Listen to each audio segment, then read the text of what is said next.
Namaste, everyone. Uh, Respected delegates, scholars, and seekers of knowledge. After a refreshing tea break, we can move into the heart of today's intellectual engagement, exploring consciousness, system, leadership, and the future of integral education from diverse global perspectives. It is now my privilege to welcome Dr. Polyakov Vitaly Andreevich, a pioneering thinker and the founder and head of the International School of Universology. With decades of scholarly and practical engagement, and as an honorary doctor of the Lviv Stavropegyan University and a full member of the International Scientific Academy of Ecology and Life Safety, his work bridges scientific rigor with a holistic vision. He will be speaking on practices and technologies for implementing universalogy based on causal systematic approach in the new era, guiding us into an integrated framework for understanding education, society, and human evolution. Over to you, sir. Thank you, thank you. Greetings to all participants of conference. New era requires new scientific development paradigm. And universology, it's a reflection of spirit of the time. And 5 trends we uh, we are involving in our life in new era, and this is a foundation of practical course of development. And it's first of all doctrine of causality, of existence, synthesis, and the sense of life. Interdisciplinary science. Then universal methodology, then practice of balanced, nature-oriented way of life, and then model of the future. 5 trends and 5 the main ways of our practical activity. And I would like to start from, first of all, the image of future. That's the main thing for all of us. Without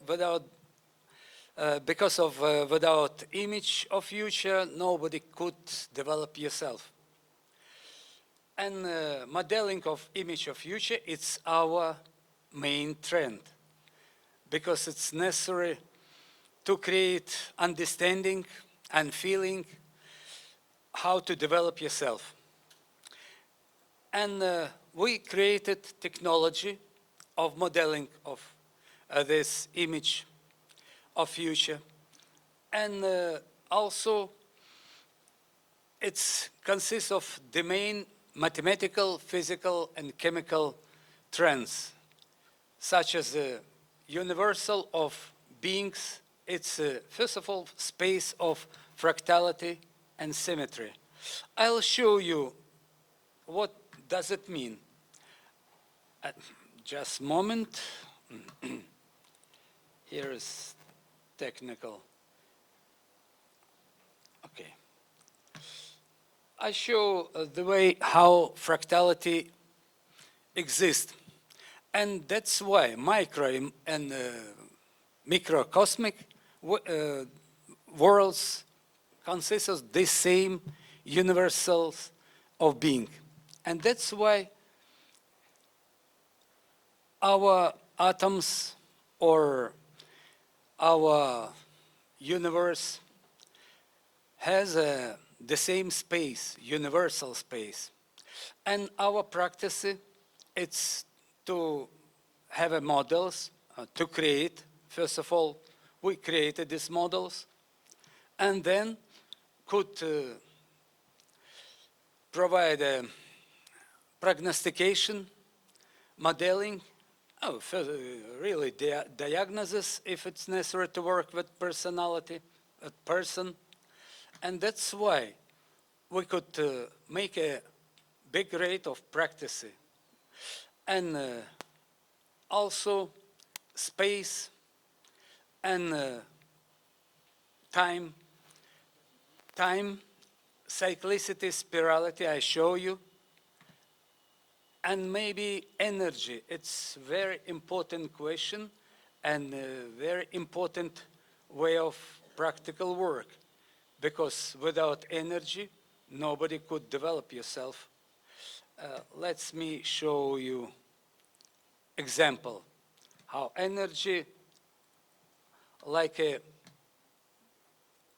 pulses of universe works.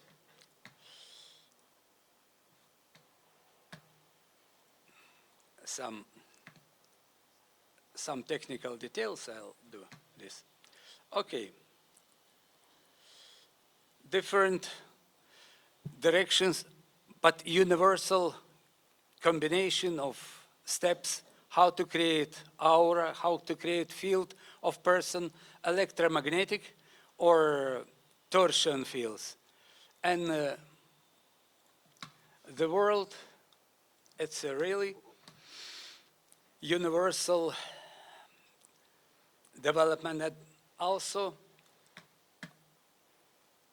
development of another way, but the same very important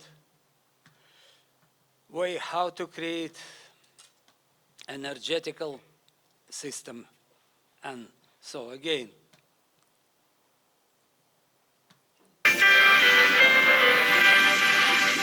we don't need music. And so I show the steps. Atma Buddhi Manas, or this free part of world, how they are creating in theory of blast. Physical theory, and also how create our chakras starting to work, and how it's process going on. And so that's why these pictures shows us, and that's the practice to understand the work of these processes. And that's why space, time, and energy, when we are understanding the processes and doing models, universal models, we could create models of broadcasting. Then we could make a diagnosis and modeling of development in different directions. It's the, how to say, the main models, but we have a great deal of work with different trends in this way, and also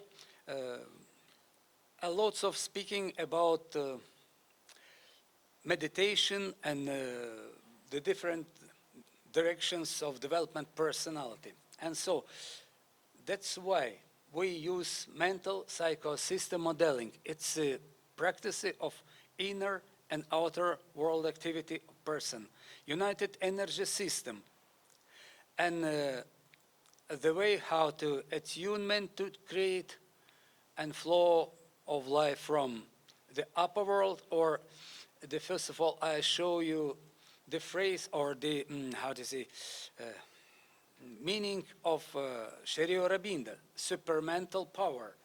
What does it mean, supermental power? Universology not only use this meaning, but also say that or prove that it's a energy of time, it's a program of time, like our epoch of Aquarius. It's energy, it's a power which we are involving in our life from upper systems.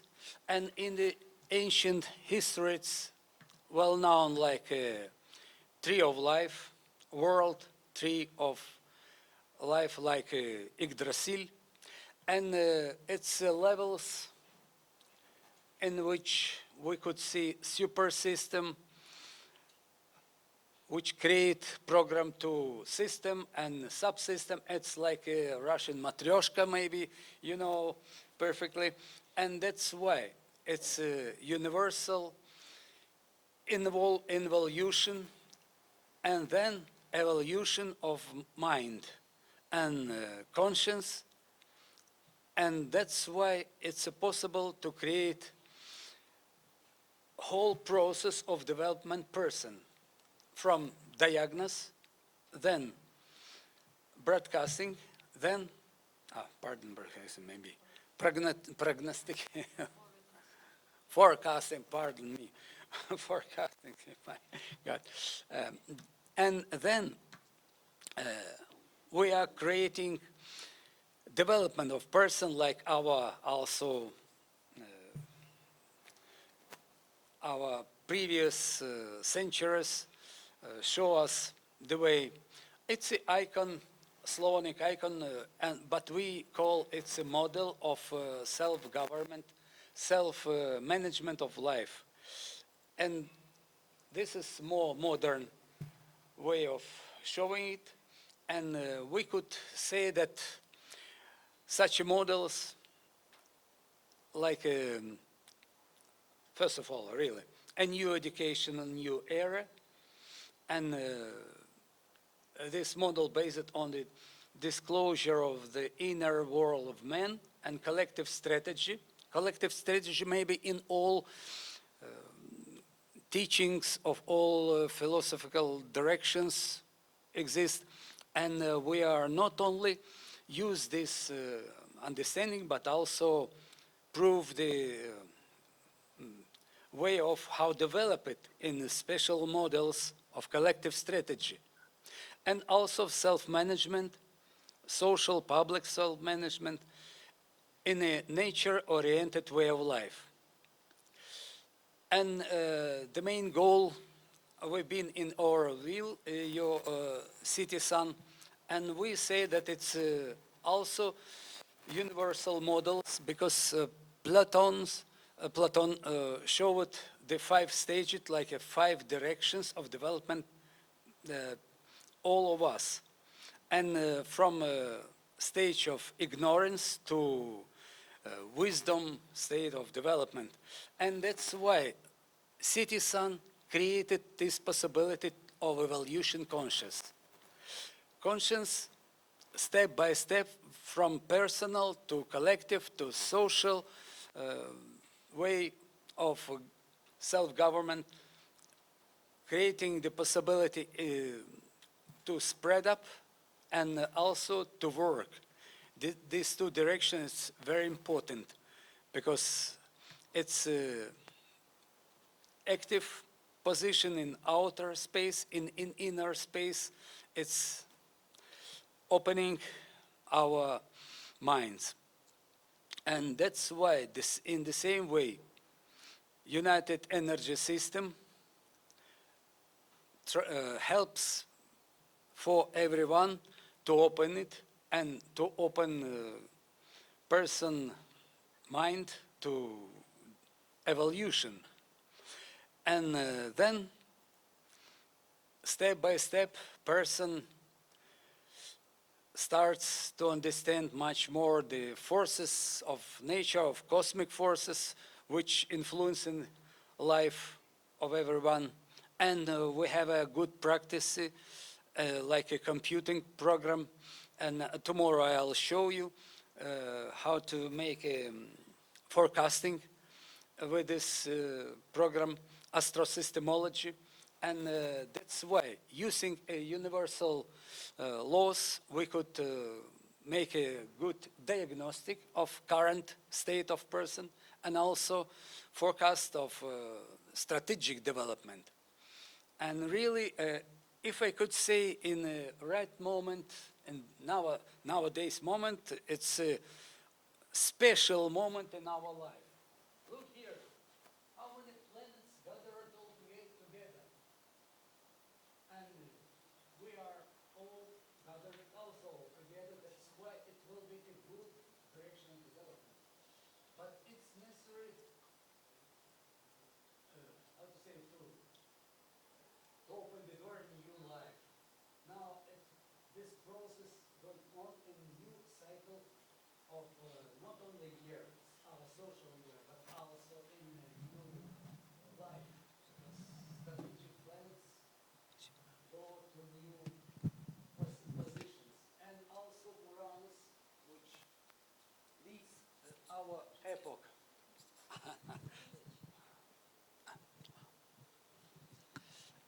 tomorrow, like I said, I'll say much more.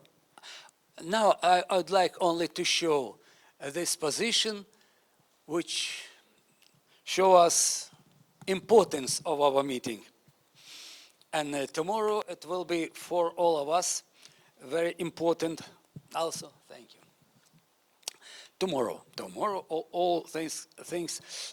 Why we are calling that it's not a previous way of astrology, because first of all, the meaning of planet, and the same way I told you fractality. You can recall fractality. It means in all micro or macrocosmic space, time, and energy has a universal development or a universal laws. And that's why all models could use in this micro or macro cosmic processes, and we connect it with this all processes. And systemology, cause system systemology said that a process, if something happen in a microsystem or microsystem, it happen in all spheres also. That's why this position influence on us, and it's necessary only to say what way of this influence will be taken. And so that's why also our core of lotus of the world with the 12 civilization, the same way we have a very important position of, and also it's for us a great importance to be in India, because India, it's like a chalice of mother of world. Why chalice? You see this like a foundation from India. It's like a chalice, and all these achievements goes down to India, and here is a transformation, and that's why we came here from Sri Lanka, and this is the first time we've been so deeply. We started our expedition from this deep involving in your world, and step by step we are like Kundalini energy, Kundalini energy arise from this beginning to step by step involving in our life this cultural process which India created in this in the history of the big history. That's why maybe about our expedition we'll say much more about it, but it was very important, and not only for us, because it's according to law of repentance, it will be also repeated in difference in all civilizations and all peoples of these civilizations. And United Energy System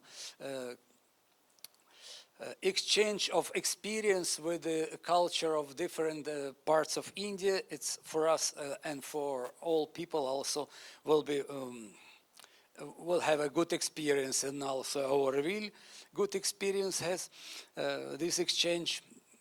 That's why it's only one example, and if we will use the models of forecasting, that's why we could say what we are waiting from our future, what happening in the world right now. You know, maybe much more about outer space of meetings, of wars, and so on. But why? The reason or the foundation of these processes, Universology could show it in a very deep state. And that's why we are trying use models, and this also understanding of supermental power. I use this Sharia Rabinda term because it's common for us. Supermental power, it's like Uranus energy or our epoch of Aquarius, and that's why it's a program of our uh, life, and we are trying from no, but on the foundation of our universal being, uh, show the way in which world will develop and will have a main trend. And so that's why lots of practice with the personality and his life, with the collective strategy, and how to create effective conditions of development um, from the family to enterprises, and also self-government, the way of development of societies, and why the war or such bad conditions now in our world. We could make a forecasting, and also it's universals of being, and it's a practice, all days of practice, from life of person to life of our world, and all practice which helps us to live better, to do work much effective. And maybe I'll stop it. I'll do my best.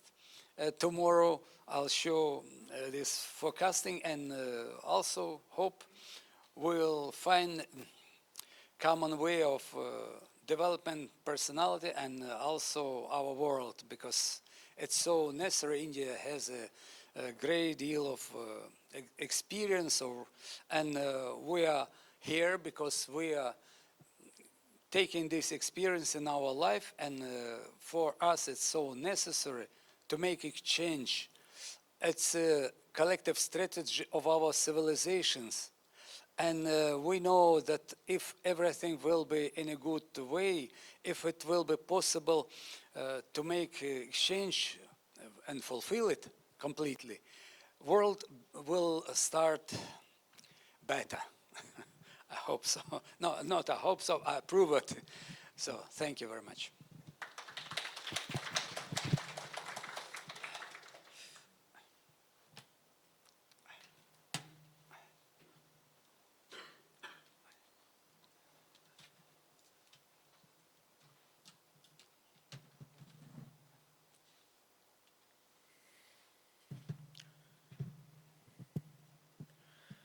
Thank you, sir, for this deeply enriching and thought-provoking delivery.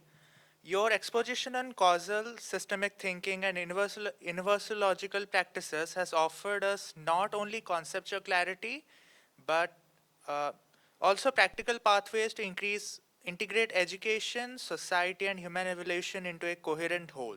The perspectives you shared on systemic causality and holistic vision will surely continue to resonate with us as we reflect on the demands of the new era. We are truly grateful for your presence and guidance. Continuing the intellectual momentum, we are honored to welcome Dr. Tatiana Choznaka, an eminent scholar in public administration and a leading coordinator of postgraduate studies at the International Scientific School of Universology. As director of the International Institute of Universology, her work emphasizes the transformative dimensions of inner awareness and governance.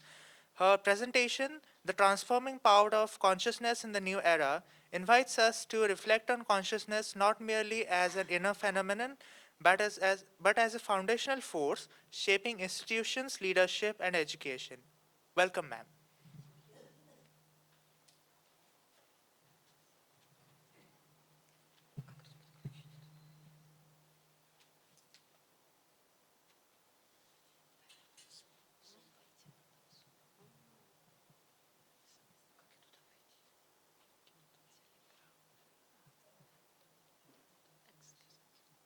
1 second, technical.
So, the topic of my presentation is transforming power of conscious of the new era.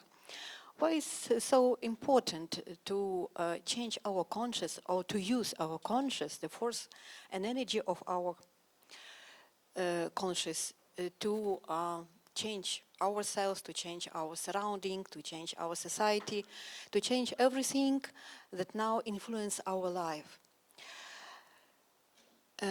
And today we were talking about this, that our conscious can do great changes in the life, not only in our personal or collective or maybe even national life, but even in the life of the whole mankind. A few days ago, we have conducted the round table in the city of Orville, and we were speaking about unification of nations and civilizations. And the first question that we raised there, it was, on what basis could people unify? Can people unify on the basis of consumption? How do you think? Why not? But it will be the competition for resources, because our resources, the resources even of our planet, are limited. And we know that different nations just struggle for these resources. But we also can, it is the best, our choice, we can unify with our upper conscious levels. And only people of this high conscious can unite with their global mission, with their active leadership, collective leadership, with mankind values, about which we are speaking in present more and more. And Universology has very valuable practice, because we show the universal and system approach to the world history and culture, not only one country, culture and history, but all over the world. The second is that it is the synthesis of historical, cultural aspects for future. And the third one, it's that the universe management, as we see the universal management, like the continuous improving of human life and activity. Of course, we need for this management continuous education, because only educated people can manage their life, manage at all levels of our life. And only in this case, we can speak about conscious unification, unification of persons, unifications of nations, civilization, and so on. And here we can use our universal models and universal algorithms. And why it is so important at this moment to change the style of unification? Because we all like the part of space, universal, like the part of our planet, we have different cycles of our development. And in this moment, we are transferring from the epoch of Pisces to the epoch of Aquarius. And all our activity, all our styles of thinking, of behavior, and so on, should be changed. And here we have the words of Sri Aurobindo, who says to work from near, because here is the person and super systems, to the far, and this far is unknown. So we should do some steps towards this far and unknown to know what is here, what changes we should undertake to be in to make these steps to our future. And these models are very useful for us, because, especially for management, because they show that if we are the part of some greater systems, super systems, meta systems, we should know the goals of these great systems. Yeah, for example, the goals of mankind, the goals of nation, the goals of civilization. And if I ask you, do you know these missions?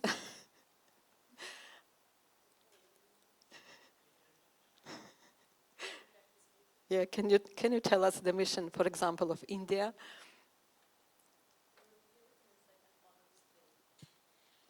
Okay, you'll think and then we'll share.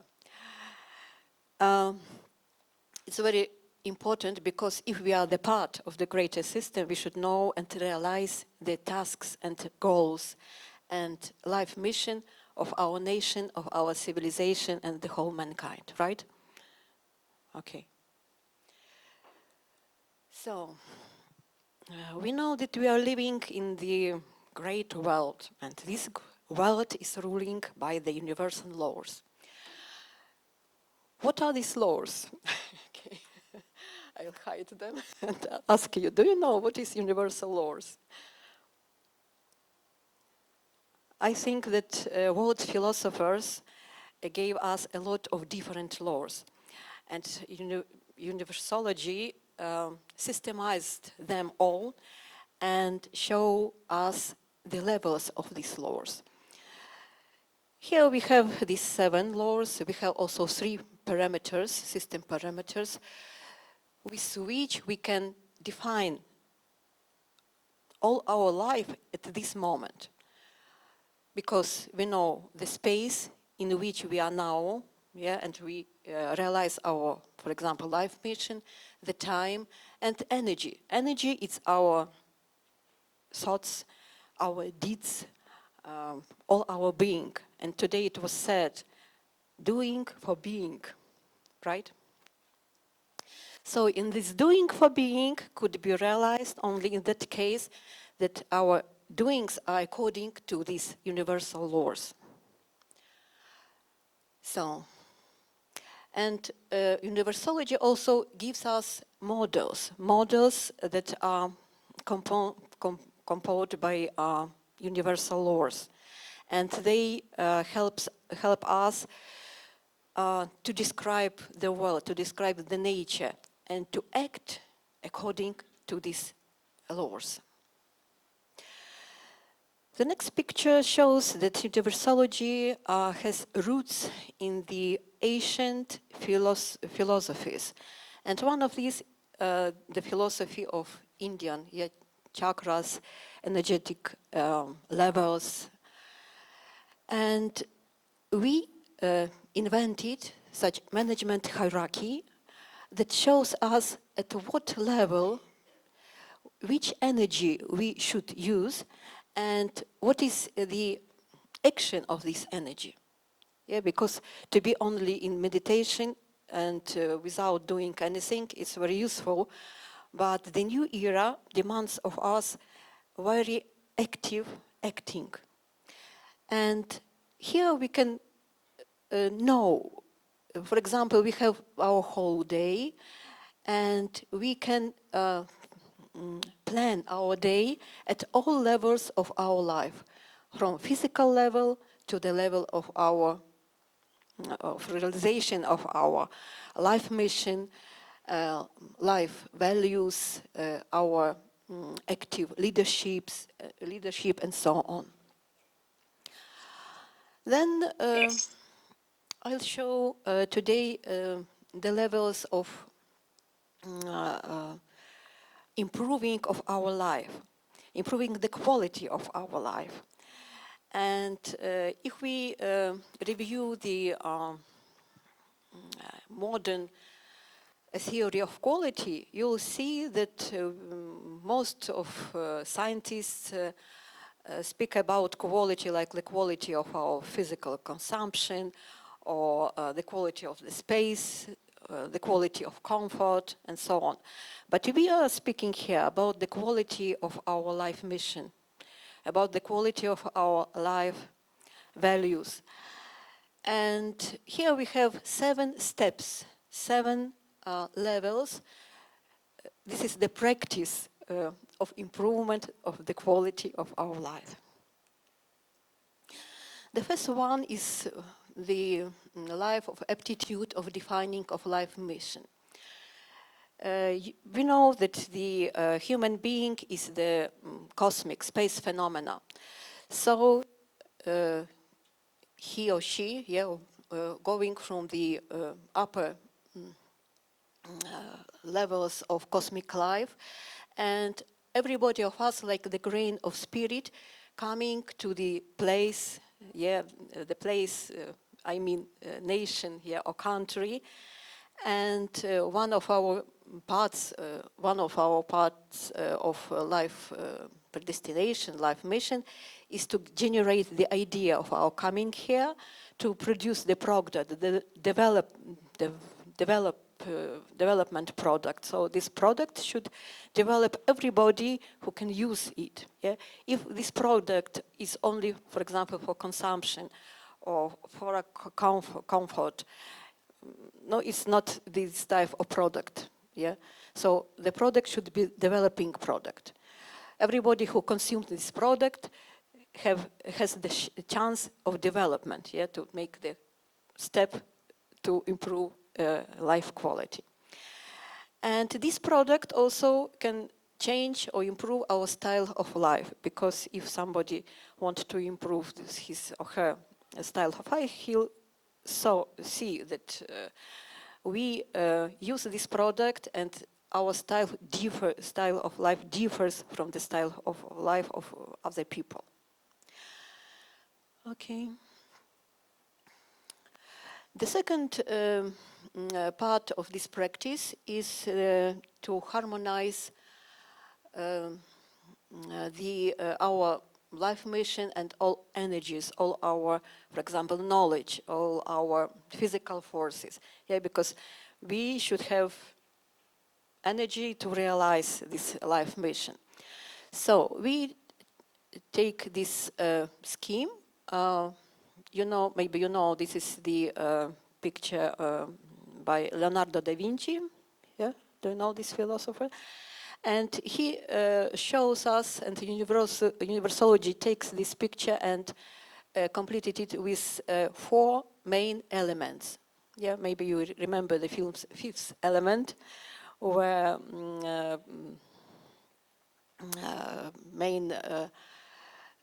where actors show us their version of joining these elements. So the first element is the elements of fire, and everybody should answer the question, what to aim for, what I want. So here is our goals, program of development. And we harmonize this energy, this element, with the element of earth, that symbolizes the resources of life, potential capabilities. The third one is air, activity in cooperation, openness, ability to communicate with all the world. And the fourth one is the element of energy of water, expectation, unification with other people who had the similar thoughts and ideas and aspirations. If we the process of harmonization is the separate practice, and we repeat this practice every day in our morning exercises, energy exercises. If we reach this harmonization, the fifth element, like new style of life, like the energy of love to the whole world, appears, and it gives us more energy, more force to realize our life mission. And here is, so if we have harmonized all these elements, we appeared the focus of our life, the focus of our life mission, and we have so-called light in our soul. The next step, it's the defining of our life goals, life mission. And here we use universal models that are very similar to our DNA element, right? So we know that about 10 years ago, scientists and medicals said that our DNA is not changeable. It is given for us once and to the end of our life. But now they said that our behavior, our thoughts, our aspirations can change our DNA. So using this model, we can change our life, setting all these, the main goals on the every life level. And thinking about this life goals every day. Yeah, because one can say, okay, I have my life goals, but they are not written, but I can forget for year, yeah, for once about my life goal. So, and then these periods of time are just lost for us, right? If we have goals, so we should define the time cycles of realizing of these goals. And here we have the model that has two main functions. The first one is the structure model that show us what structure of our life project we can invent.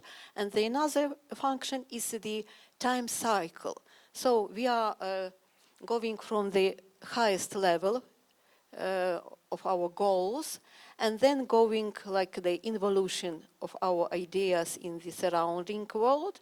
And there in this seventh step, we are going the evolution path, changing ourselves and our surrounding, changing, for example, some basis of our job approach, our social approach, yes, civilization, nation, and so on. And here there are some examples of the structure and the main process, production process of the enterprise, where we use this technology. And for example, the director of this enterprise, looking at the structure, said once, "Oh, now it's so apparently how to manage with all these, yeah, because it's very clear, very apparently, yeah, very open." The next step is the time to think in what form we can join our efforts. And here we know there are very different styles of management. Yeah? Democratical, for example, or other. But we know that in the new epoch, we should use self-management, where every person knows its function, its place in this system. And all the time they are exchanging with their ideas, their aspirations, the results of their deeds. And here there are examples also of the self-managing system at the enterprise. And for example, the vision of the development of such unity of enterprises. Yeah, we called it corporation, goal-poration. Not corporation, but goal or mission-poration, right? The next step will be maybe more difficult, but because we should embed our system, self-management system, in the greater system, to the self-management of the greater system. And one can say, okay, but I don't know that there are some nation self-management system or civilization self-management system. But I think that the evolution of this form of management will be progress. And for example, in our movement, we have this self-management system, and this enterprise about which I told is the part of this self-management system. In every country, yeah, for example, in Russia, Ukraine, Belarus, Poland, we have such systems, and every system, little system that emerge, for example, enterprise or some organization, just tries to embed, yeah, its self-management system to this larger system. And the last step, the last level, we should think about what is the contribution of our life to the social economic formation. We know that these formations are changing, and they become more complicated. Here we have the cycles of socio-economic formations, from the simple one to the most complicated, and we know that every next formation, including the previous, gives us more unification, yeah, more joint efforts, more joint ideas and aspirations.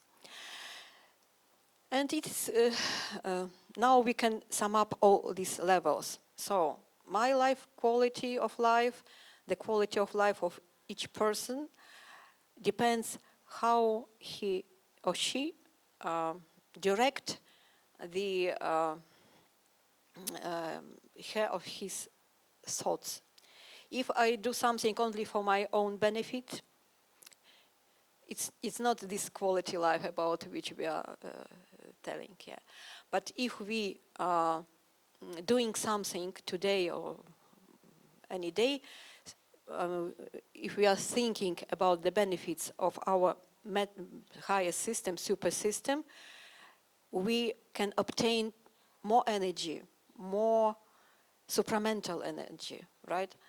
That gives us more possibilities, joining with other people or with the similar aspirations to improve this world. Yeah, and we know that this world nowadays needs this improvement very much.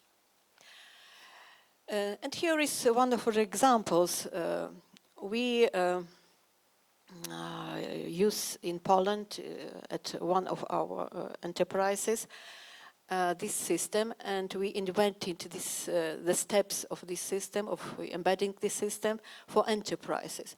And here is the first certificate that we give to this first enterprise who involved this system, right?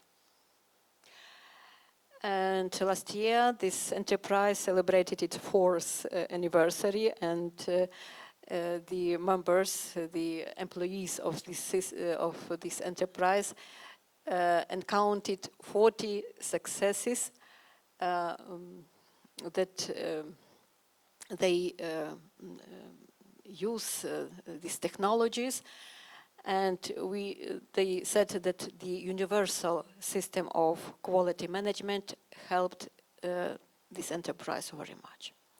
So, how we can unify civilizations? Only using this style of thinking that is going for, that is invented for the improving of the quality of management of our life, and only in this case, when we can join these people, this civilization, in the one world system, one mankind system with new quality of their life. Thank you.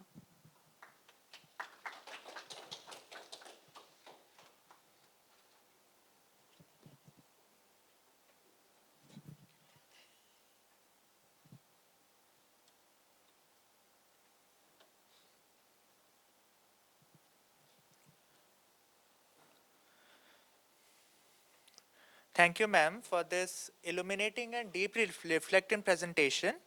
Your insights have reminded us that consciousness is not only a personal inner force, but a cultural and social catalyst that shapes institutions, leadership, and our very understanding of existence. By reconnecting awareness with responsibility, your reflections invite us to rediscover the deeper causes that sustain harmonious societies. We are truly grateful for this enriching perspective. Moving forward, we are delighted to introduce Dr. Kazimierz Pereshuda, Doctor of Science in Economics and Professor at the Wroclaw University of Economics and Business. Known internationally for his work on knowledge-based and value-driven systems, Professor Pereshuda will speak on spiritual business energy, offering insights into how ethical consciousness and inner vitality can redefine economic practices in the contemporary world. Oh, please.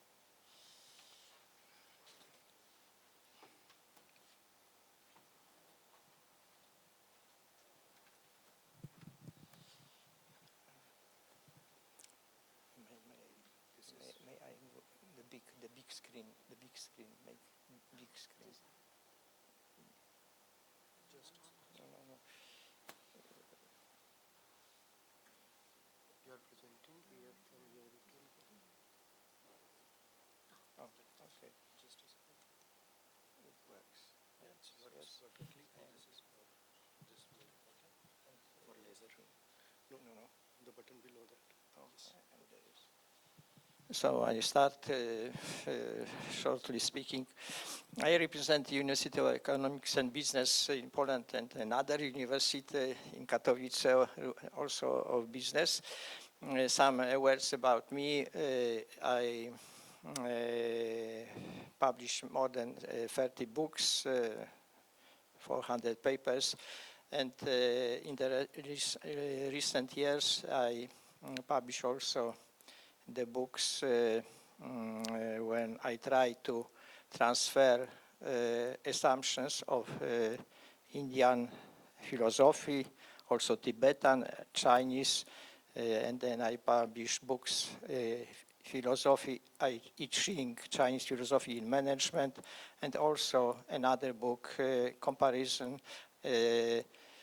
between Yoga Vasishta and Buddhism philosophy, especially the highest level of the Buddhism, Ati Yoga, in the Ati Yoga vehicle. There is some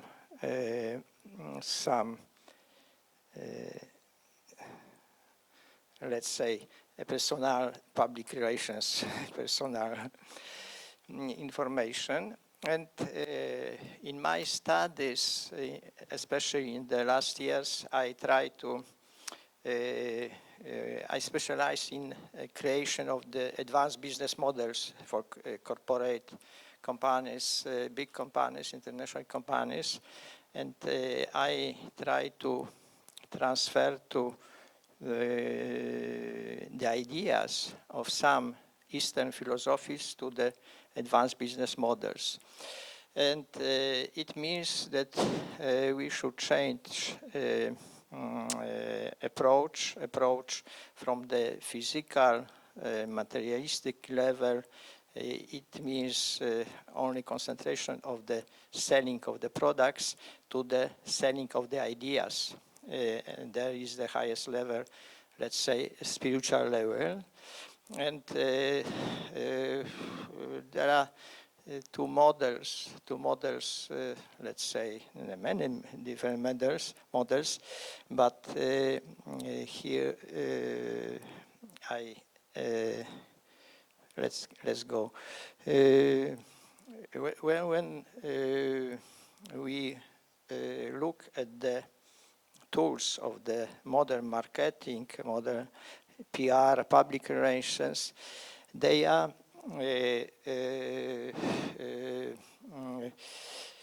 oriented, let's say, product oriented, not process oriented. That it means it is very good when the same person several times a day like in Poland, and goes to the market and buy something, or in internet, digital consumption. It means that there is a product approach that when somebody buys something should be in the same moment happy, but it doesn't work. Happiness, there is the long process, not based on the buying,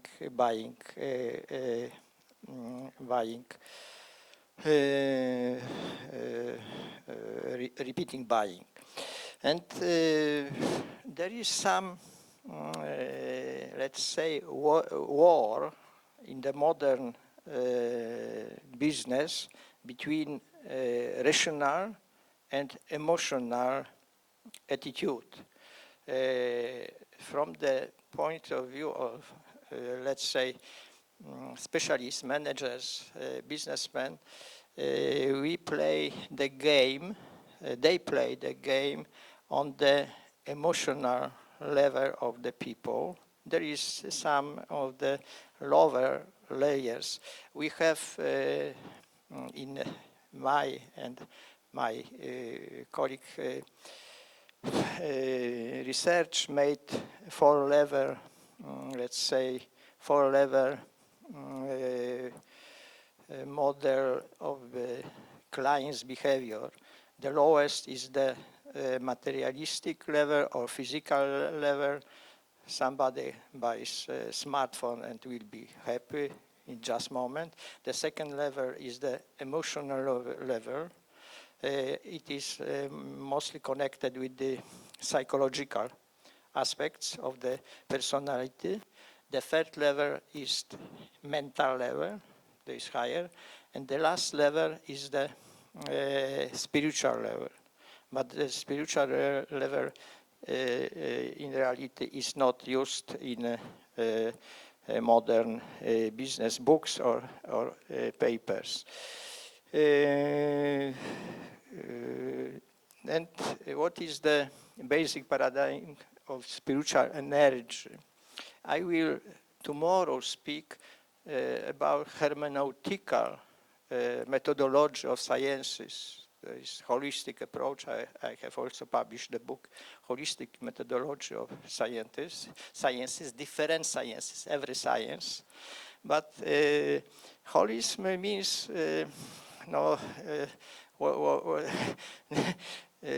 equality of everything. In this sense, I read this, we treat different business events, process, people, agents, as the actors who perform their roles according given scenarios in the common field of life. There are also different, let's say, sectors of the life, but holism is the approach like in Universology, which encompass everything.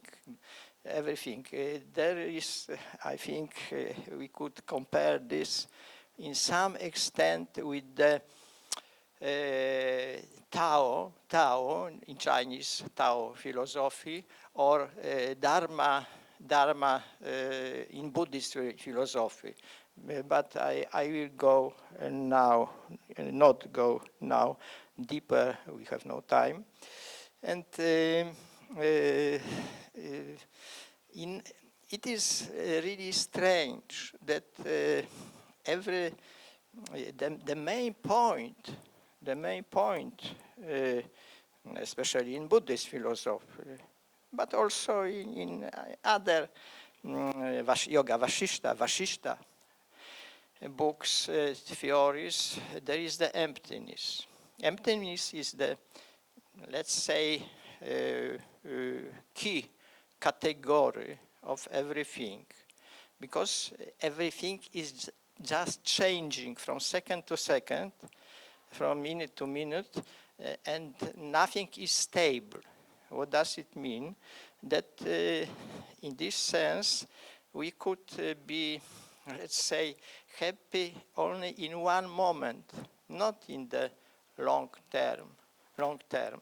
It was spoken by colleague professor earlier that, let's say, we cannot concentrate, we should not concentrate on the past, we should not concentrate on the future, because past is empty and future is also empty. And there is no logic. There is only, and in this sense, cause and effect, about which spoke also Tatiana, there is the, let's just say, very wrong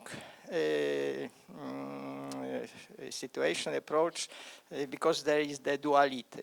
Duality is the, in the modern world, since the beginning of the human beings, is the worst thing. Then we go on. But emptiness is not no bad thing. Emptiness means potentiality. Potentiality that in every moment something could appear. Words, material words, immaterial words, biological, humans, thoughts, models, and so on. It means that there is the beautiful, let's say, landscape or foundation for the creation, for the creation, and also for the process of differentiation of the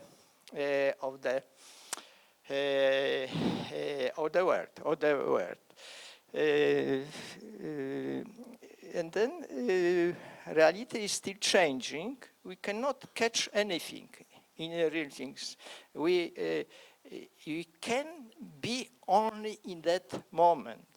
Therefore, one of the beautiful, let's say, clients marketing approach in the last years, there is slow life, not to be in a hurry, in quick speed, let's say, way of life. You contemplate every minute, every second. I contemplate just now myself. You are observer of my speech, but in reality, I don't interested if you observe me, if you give me applause or not. It doesn't matter, because I am convinced that I'm the best, and also everyone of you is the best, but not everyone knows that he is the best. There is the let's say, my conclusion. And this spiritual energy in reality possess also great possibility.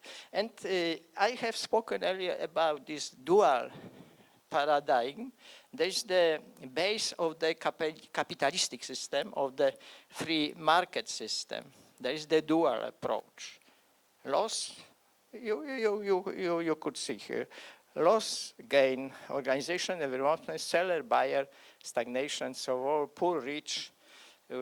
When there is dual approach, there cannot be happiness. There cannot be happiness. When we view such contradictories are equal and the same, it is, from the psychological point of view, difficult to to perceive, to feel that I lost money in the game, in the card play game. No. But if you are only observer, as actor, as agent in this world, there is only play. One day you get more money, and another you lose, because there is the, you know, result of the dual approach. What we see here, the duality does not exist in spiritual energy approach. Here we look at the cooperation is most important than fighting to get more money, to possess more land, and so on, or more wives, and so on, or men. Because in the cooperation there is harmonization. This is the balancing of the energy. Then there is one of these modern business theories, co-opetition. We cooperate, and also we are in a competition. And there is, like in the business car sector, Toyota, Honda, or Peugeot, Renault, they fight, but some products for the cars are the same. No problem, and therefore they go there. And I think we should look or take into account spiritual intelligence when we build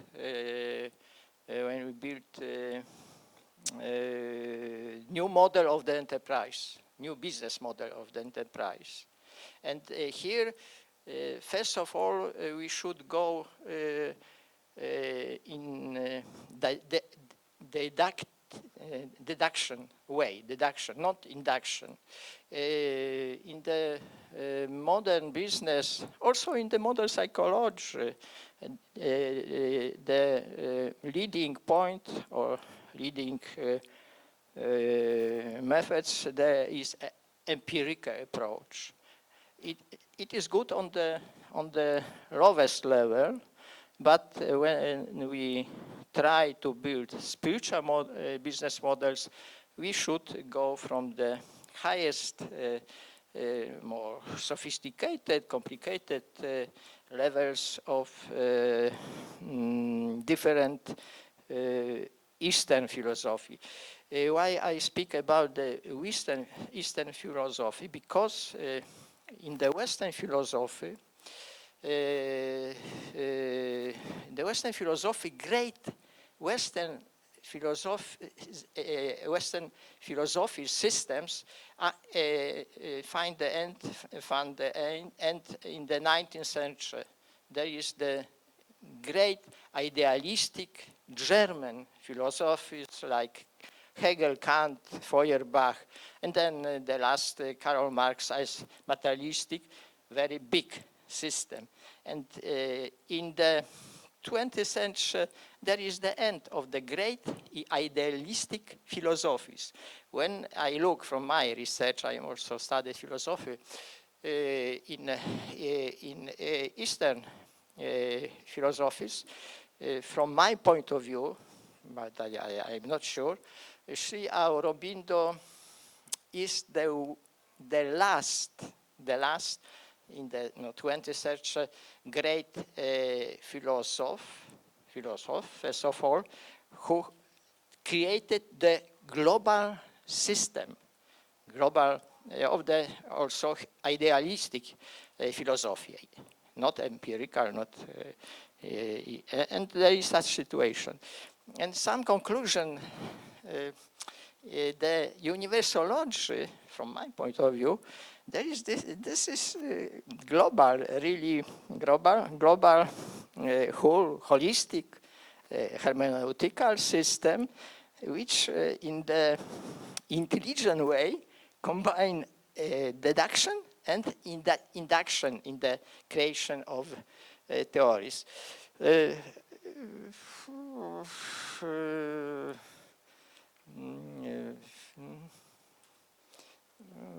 We go.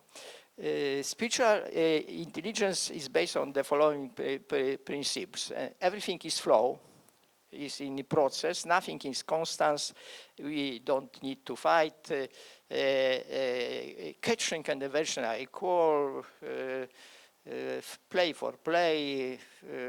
No, nothing to obtain. There is nothing to obtain. Everyone since the birth is the best, is the like the God, but never knows about it. Then there is no time to explain. And enterprise as the spiritual energy, because this different, there are many different models, advanced models of the modern enterprise models like fractal organization, like agile enterprise or agile company, like benchmarking, outsourcing, virtual company. That I have researched and published many books about these models.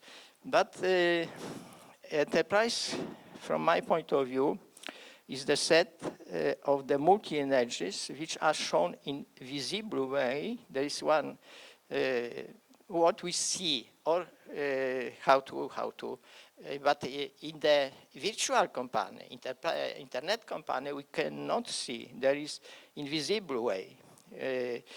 And traditional historical system approach is not yet adequate to description, analysis, design, and development of business organization.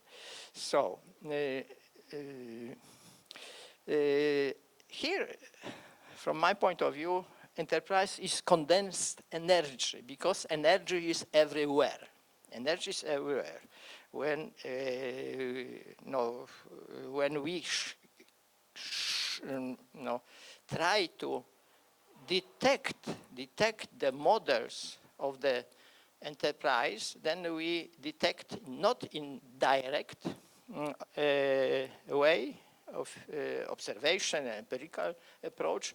We detect through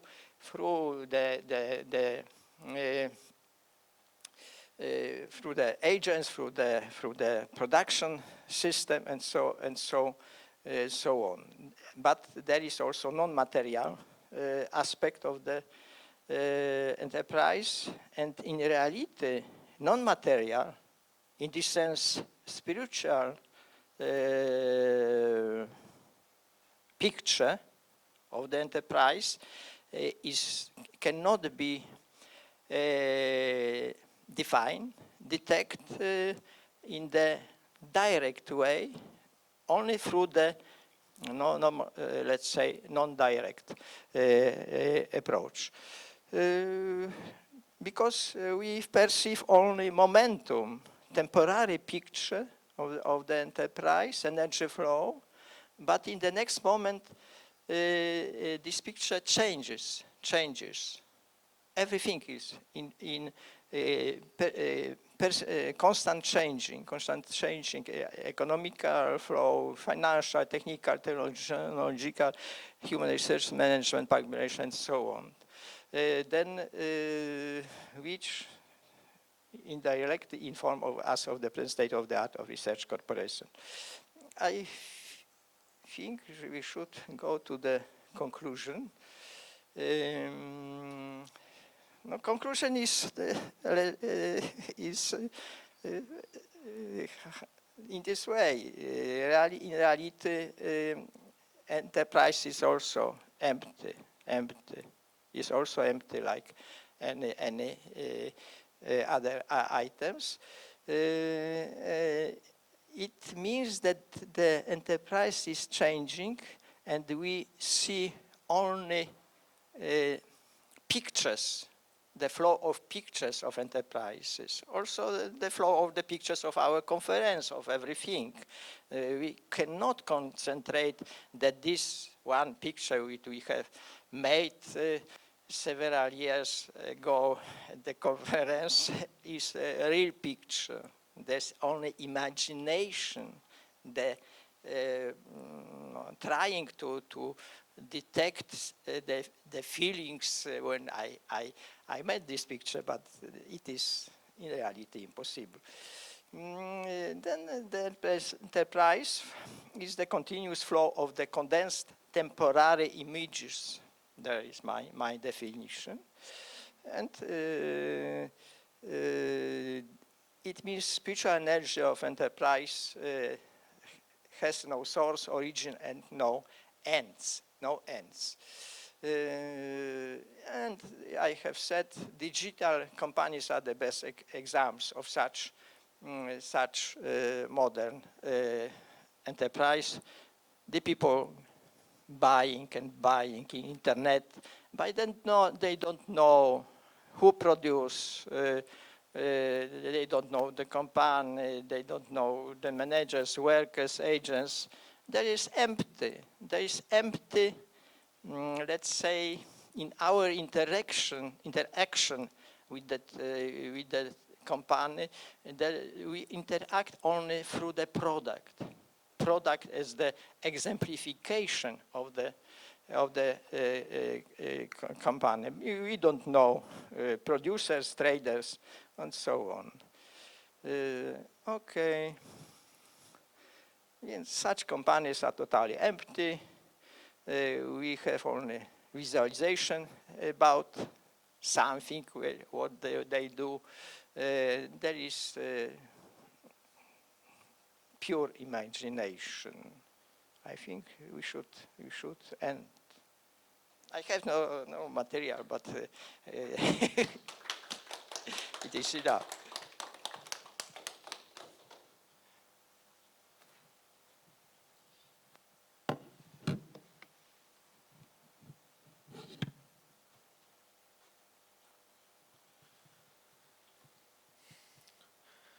Thank you, sir, for this profound and inspiring address. Your reflections on spiritual business energy and inner vitality can breathe new meaning into business systems. By reconnecting values with enterprise, you have reminded us that true economic progress lies not merely in growth, but in purpose, responsibility, and human well being. We sincerely thank you for this enriching perspective. Now, it's my honor to welcome Professor Dr. Sampadananda Mishra, Director of the Center for Human Sciences at Rishihood University.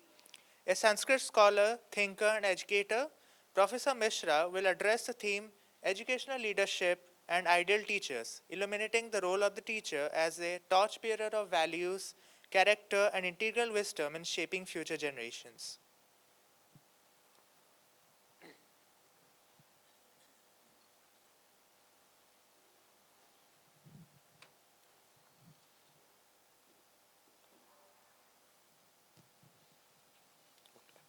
So my topic is teacher as a leader, the teacher leadership.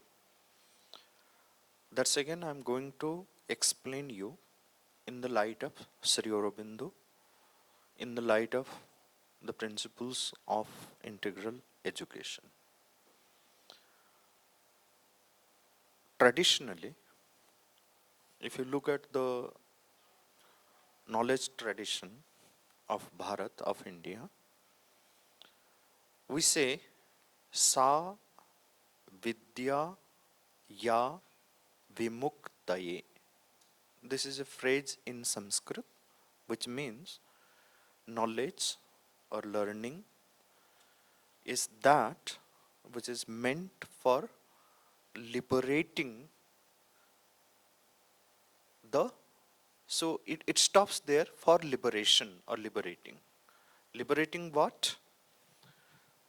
If you concentrate on the principles of education, so it shows this liberation has to be liberation from the limitations of consciousness, and the consciousness from its narrowness, from its meanness, from its limitedness to the expanded consciousness.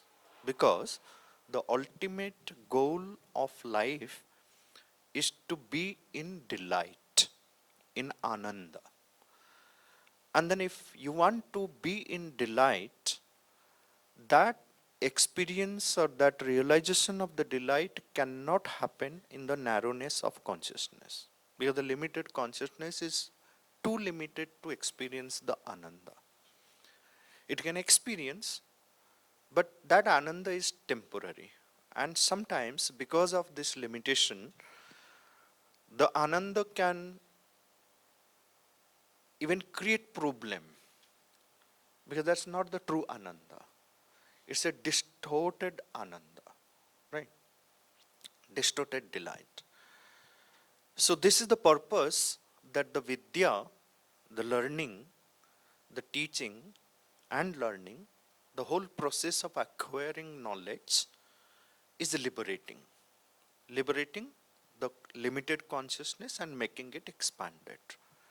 And there, the process involves three components. First component is what we are going to learn, the content, the vidya itself, the knowledge itself. Then there is someone who is receiving this knowledge, who is the vidya grahita, one who receives, the disciple, the student, the learner. Then you have someone who is imparting that knowledge, that someone is giving that knowledge to you because he has the experience. And we are concerned today about the person who is imparting that knowledge, the teacher. We call it by various names. So the teacher usually is defined as someone who teaches, someone who gives instruction, someone who is helping or facilitating the learning. This is how we understand. But if you concentrate on the traditional interpretation of the teacher, there are various words in Sanskrit, in our language, which explain various aspects of the teacher. Who is a true teacher? Now, to cut it short, I have to keep in mind the limitation of the time. So, Sri Aurobindo defines a teacher and the role of the teacher from the integral perspective, that he has three roles: teaching or instruction, then you have example, then you have influence. So he focuses on these three words. But all these three words need to be understood properly. So what is teaching, what is instruction, is not imposing one's own ideas or opinions or anything of that sort on the learner, on anyone, but it is awakening in the learner what lies within. It's awakening. It's not exactly instructing, it is not exactly teaching or facilitating, it is awakening. Awakening the flame, awakening the wisdom, awakening the delight which is already within. Facilitating the manifestation of that is called the awakening, udbodhan. So that's the first task of the teacher. If the teacher fails to awaken that, then is not a true teacher. So if the teacher is focused only on instructions, only on imposing one's own ideas, then is not a good teacher.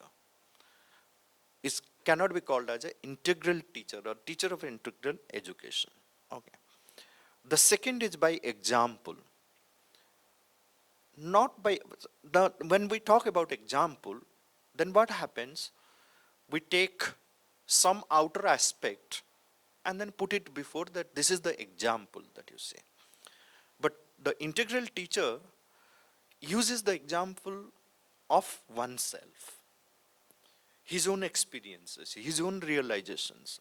I will just narrate you like how to teach by example, where one himself or herself becomes the example and then brings deeper examples before the disciple. Okay.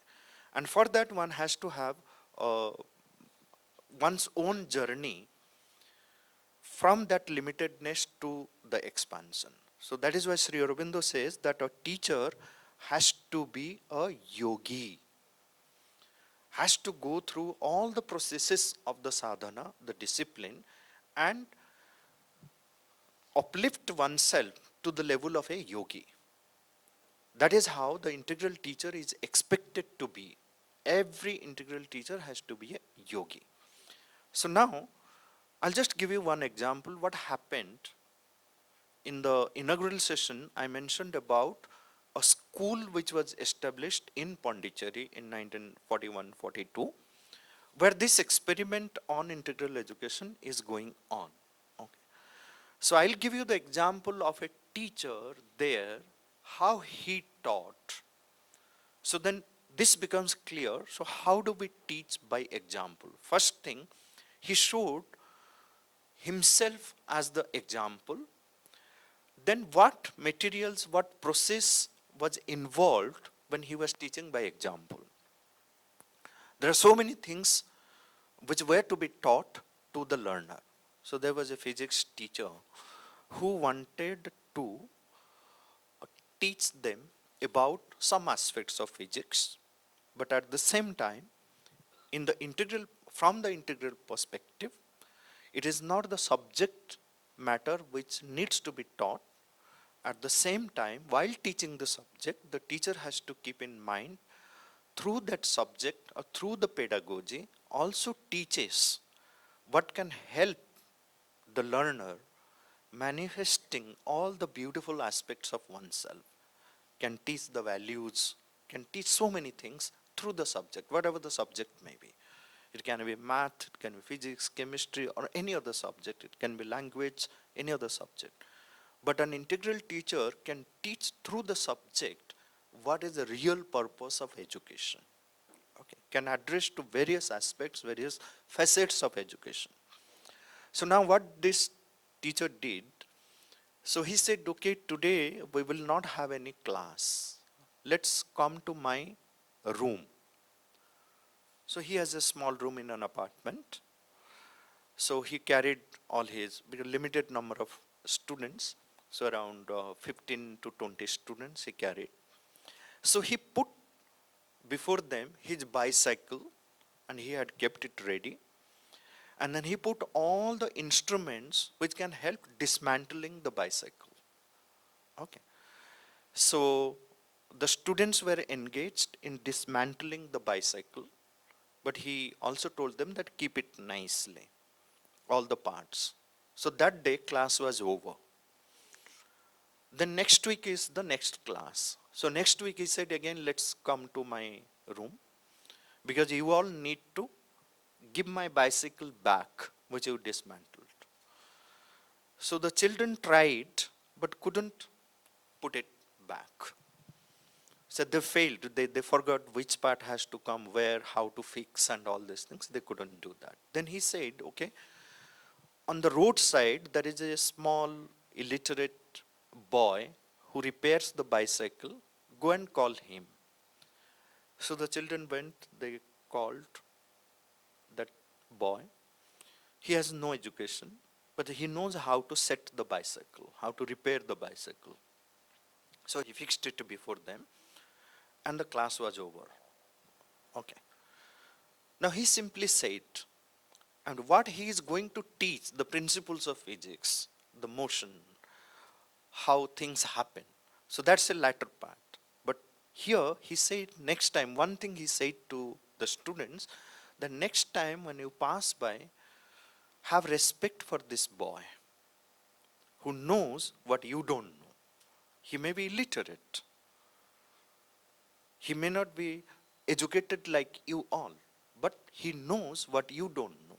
So have respect. He taught a kind of value, and this is how he set example, because the teacher himself was an example, because he carried so many things, his life, his way of teaching, his way of being in life teaches so many things. So here when Sri Aurobindo says that one has to teach by example, it is not just the outer example, but the teacher himself becomes the example. The third aspect is the influence. Usually, we think about influence means like I put the influence of my power, my position, my qualification, or what I have achieved, my personal. It's not that influence. So, an integral teacher has to influence by his or her own presence. That is why one has to develop that presence. One has to be in that state of consciousness that one's presence influences others. One's presence has a lot of impact on the others, on the learner. So these are the three aspects that uh, an integral teacher has to develop oneself and then teach, not by instruction but by awakening, by giving one's own example, and then by one's own presence.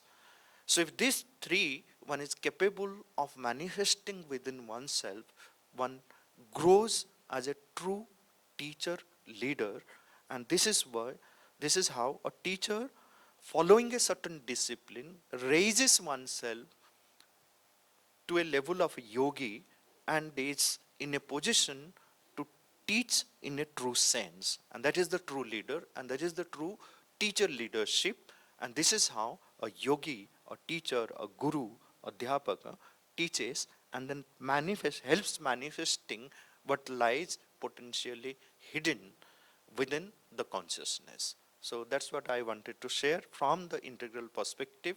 So what is the teacher leadership, and how one raises oneself to that level where one is capable of teaching through these three things: awakening, example, and influence. Thank you.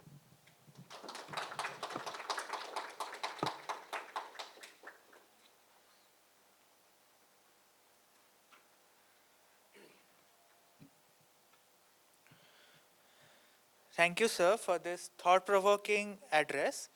Echoing Sri Aurobido's vision, you have reminded us that the teacher is not a mere instructor but a guide and awakener, one who helps the learner discover the truth already within. Your reflections on educational leadership reaffirm that true teaching is an act of conscious accompaniment, nurturing the soul, mind, and character together. We are deeply grateful for this enriching perspective. Now, we will return after a short break in which you can have lunch and rejuvenate yourselves. Thank you.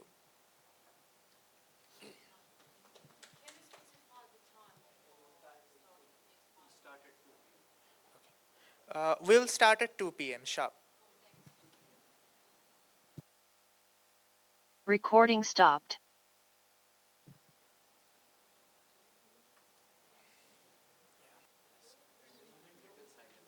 Okay, okay, sure. Okay, we'll end this session with 1 minute of silence.